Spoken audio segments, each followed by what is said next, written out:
Bienvenidos a Relatos y Raíces. En este vídeo hablaremos sobre la turbulenta historia sobre Vlad el Empalador o Vlad Drácula.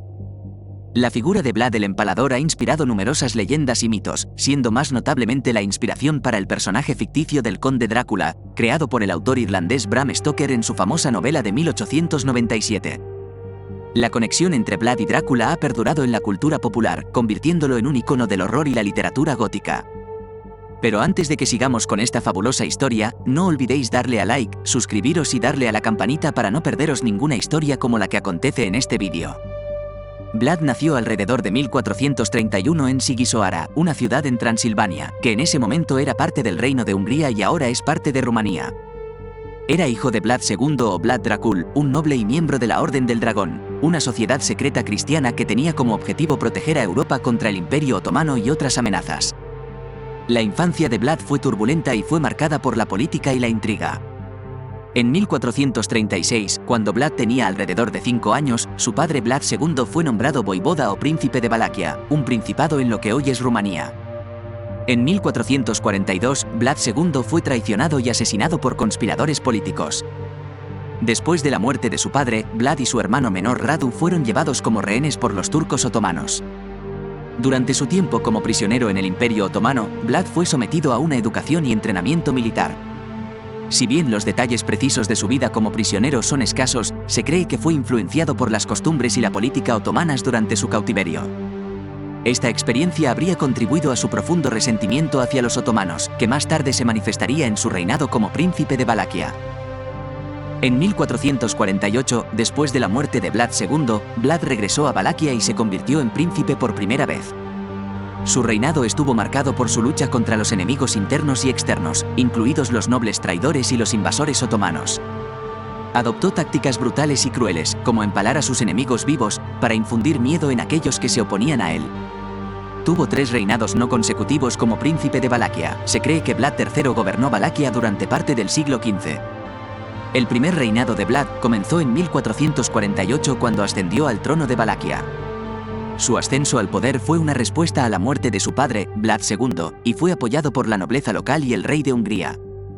Durante su primer reinado, Vlad se encontró inmediatamente en una situación de conflicto con el Imperio Otomano, que había estado avanzando hacia los territorios de Valaquia. En su intento por resistir la expansión otomana, Vlad adoptó tácticas brutales y crueles para mantener el control y disuadir a los enemigos.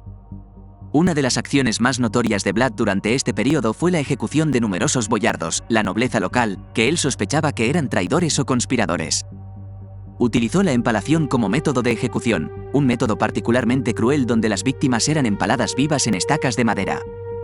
Esta táctica no solo servía como castigo para los traidores, sino que también tenía como objetivo aterrorizar a otros posibles conspiradores. A pesar de sus esfuerzos para resistir la expansión otomana y mantener el orden interno, el reinado de Vlad durante este periodo fue breve y tumultuoso. En 1448, después de una serie de enfrentamientos con los otomanos, Vlad fue derrotado en la batalla de Kosovo y capturado por el sultán otomano, Mehmed II. Fue encarcelado en Hungría durante aproximadamente 12 años. Durante su tiempo en prisión, Vlad fue sometido a difíciles condiciones, pero también se dice que utilizó su tiempo para estudiar y planificar su regreso al poder. En 1456, Vlad fue liberado y regresó a Valaquia para reclamar el trono por segunda vez, marcando el inicio de su segundo reinado en la región.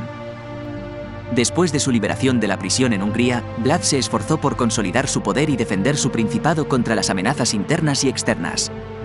Su segundo reinado fue notablemente brutal y se caracterizó por tácticas extremadamente crueles para mantener el control y aterrorizar a sus enemigos. Infligió graves pérdidas a las fuerzas otomanas, llevando a enfrentamientos sangrientos en las fronteras de Valaquia.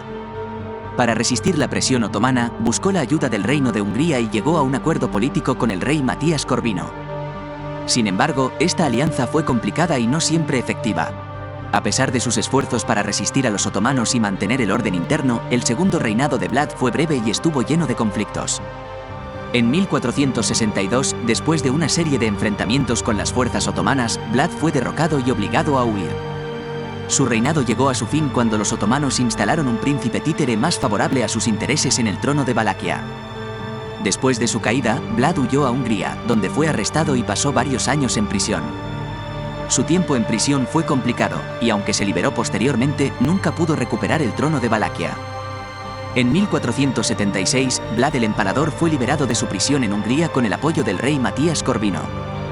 Aprovechando la oportunidad para recuperar el trono de Valaquia, Vlad regresó y lideró una resistencia contra los otomanos. Sin embargo, su tercer reinado fue breve y concluyó en una derrota.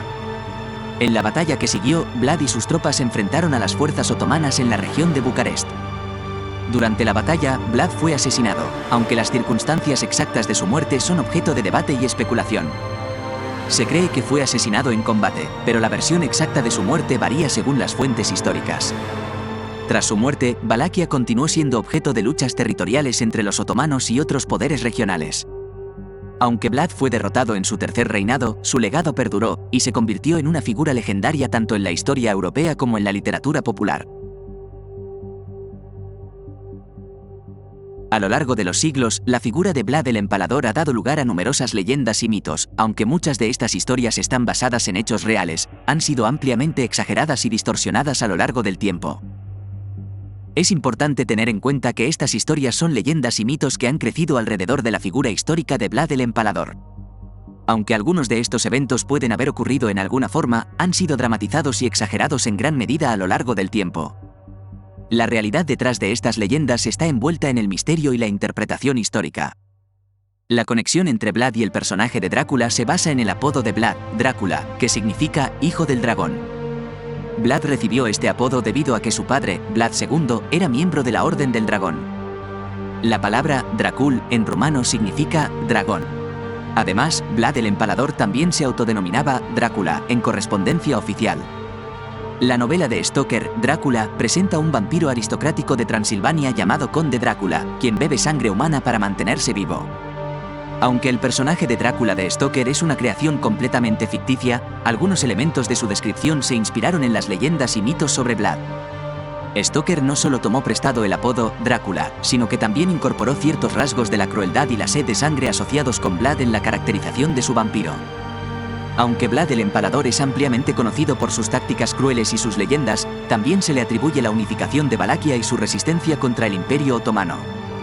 En su lucha contra los otomanos, Vlad a menudo adoptaba tácticas de guerrilla y estrategias de guerrilla para mantenerlos a raya. Su feroz resistencia a la expansión otomana lo convirtió en una figura legendaria en la historia de Rumanía y en un símbolo de la lucha contra la opresión extranjera. Esta es toda la historia sobre la vida de Vlad el Empalador. Esperamos que haya sido de vuestro agrado. Gracias por seguirnos hasta el final en este periodo del tiempo, donde se encuentra esta magnífica pero turbulenta historia. Os saludamos y volveremos a vernos en otras increíbles historias en Relatos y Raíces.